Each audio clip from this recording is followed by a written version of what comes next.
Now, Nina Vikhe-Patil was recently appointed the political advisor to the Prime Minister's office of Sweden, but she has a special connection with India and Indian politics. She is the granddaughter of late Union Minister Balasaheb Vikhe-Patil, who served under former Prime Minister Atal Bihari Vajpayee. She is also the daughter of renowned educationist Ashok Vikhe-Patil. And Wion's Kartikeya Sharma spoke to Nila. Here's an excerpt from that interview.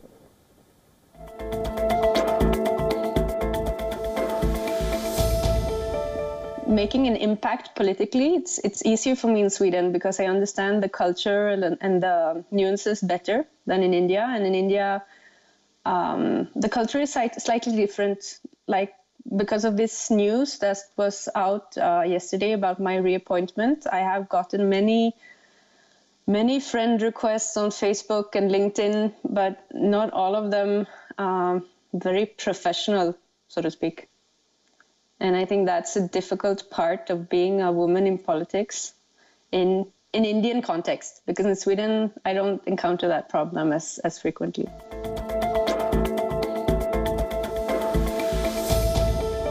From an outside perspective, it seems that it's not very different from a Swedish perspective. We also had the Social Democratic Party in power for about 50 years, and there was a radical shift. Now we have a new nationalist conservative party growing very quickly in Sweden. I think it's the same in India because people want change. I'm with the Green Party, and we've had problems communicating the urgency of the climatic change, that we need to do something, the environmental issues. I think people want to have politics close to heart, close to home, easy to understand, but that simplifies a lot of problems. And that's a little bit of my perspective, that politics is getting easier, but the problems are getting more and more complex.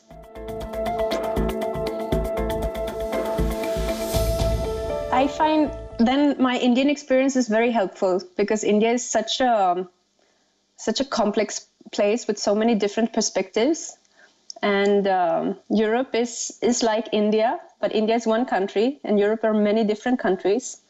And so I think Europe can learn a lot from India, that people will settle wherever and they will keep their culture and their traditions, but they can still everybody can still live together, respect each other.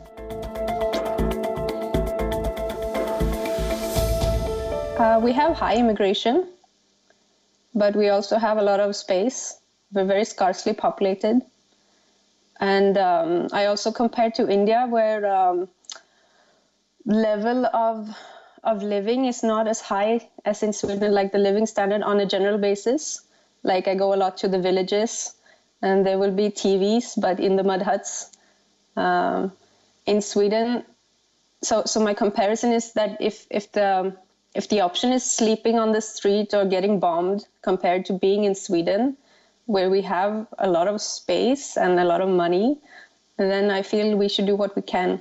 But then again, I also from my family tradition is work of charity work. My father's always been working with charity.